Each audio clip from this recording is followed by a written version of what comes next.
E a única pessoa que assiste meu vídeo, beleza? Bom, e se no futuro a humanidade estivesse à beira da extinção? Porque todas as árvores e plantas do planeta foram erradicadas por conta das mudanças climáticas, fazendo assim quase todas as pessoas morrerem por falta de oxigênio. E por isso, eles criam uma máquina do tempo para poder ir para o futuro para achar uma cura. Essa é a história de 2067, mas antes de começar o vídeo, já deixa seu like aí e se inscreve para dar aquela moral. Bom, sem mais enrolações, bora lá! Em 2067, vemos o jovem Ethan, e ele vive na última cidade que restou do mundo. Lá ele trabalha com seu amigo Jude como mecânico para uma empresa chamada Cronicorp. Empresa essa que criou um oxigênio artificial. O problema é que com o passar do tempo, ao usar esse oxigênio, gera uma grave doença nas pessoas. Aí vemos que o Ethan trabalha bastante, pois ele precisa de dinheiro para comprar melhores equipamentos porque a mulher dele tem essa doença. Meu marido tem 2 empregos.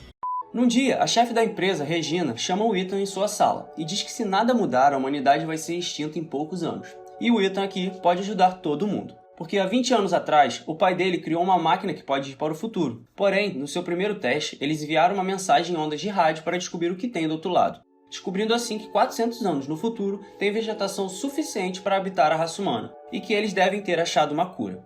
Tá, mas por que o Ethan pode salvar todo mundo? Porque depois que eles enviaram a primeira mensagem de ondas de rádio, eles receberam uma outra mensagem de volta, que dizia que era para enviar o Ethan para lá.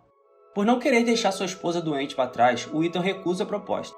Porém, mais tarde, num bar, seu amigo Jude tenta persuadir ele a aceitar a proposta, pois isso pode salvar todo mundo. Mas o Ethan deixa claro que ele não quer ser que nem o pai dele, que abandonou ele e a mãe, e ele não quer fazer isso com sua esposa doente. Pois há 20 anos atrás, o pai dele sumiu deixando um bilhete de suicídio. E após a morte de sua mãe, ele começou a ser criado desde pequeno pelo Jude, seu amigo desde então. Nisso, vemos um flashback do 8º aniversário do Ethan, quando seu pai colocou uma espécie de dispositivo que ficou grudado permanentemente no pulso dele. Basicamente, ele deu um relógio do Ben 10 pro moleque, porque aos 8 anos, que criança não quer ser o Ben 10, né? Chegando em casa, ele conta pra esposa tudo o que aconteceu, e ela fala pra ele ir, não só por ela, mas por todas as pessoas que ele pode salvar. Na manhã seguinte, o Ethan deixa um amuleto para a esposa e vai para o trabalho. Lá, ele aceita a proposta de Regina, contanto que se ele achar uma cura, a primeira dose será da mulher dele.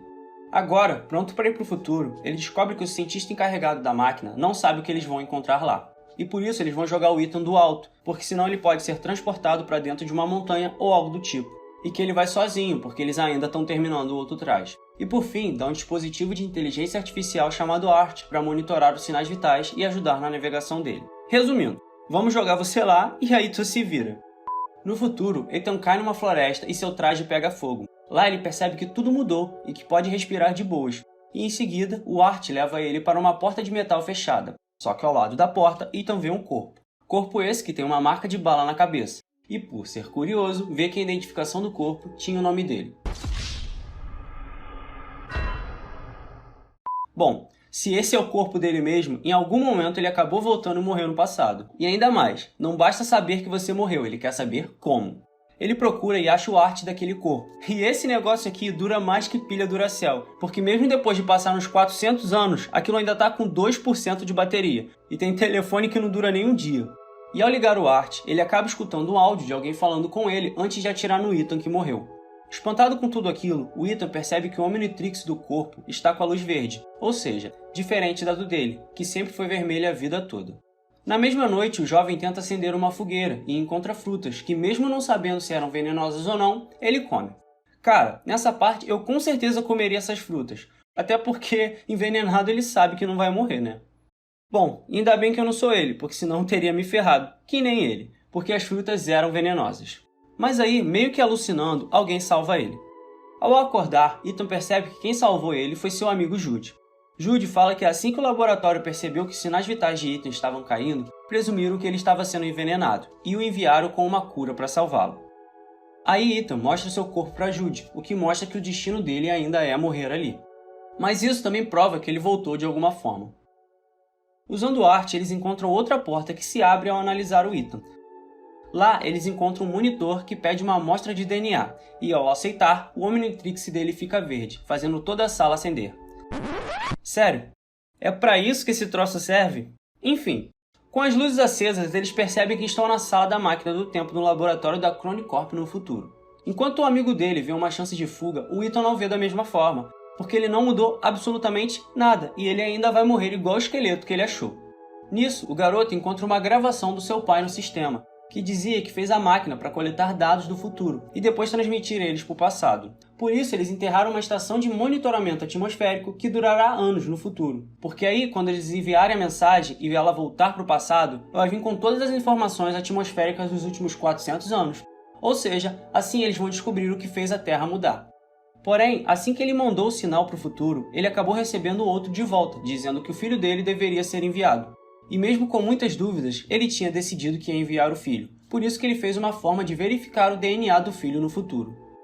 Depois disso, eles descobrem que não podem ativar a máquina do tempo. Só que o pior é que por eles terem ligado a máquina e ter tido um mau funcionamento, foi ativada uma autodestruição nuclear e eles têm 4 horas para consertar antes que vá tudo pelos ares. Lá fora, eles encontram a cidade deles toda destruída e com muita vegetação ao redor. Sem contar que tem vários esqueletos por toda a parte. E aí eles percebem que todos morreram.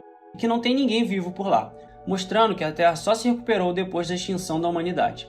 E como eu disse, esse moleque é curioso, e quem procura, acha. Vendo ruínas e ossos, Ethan vai até a sala de aula que sua esposa lecionava. Lá, ele vê que ela morreu e que ele nunca voltou para ela.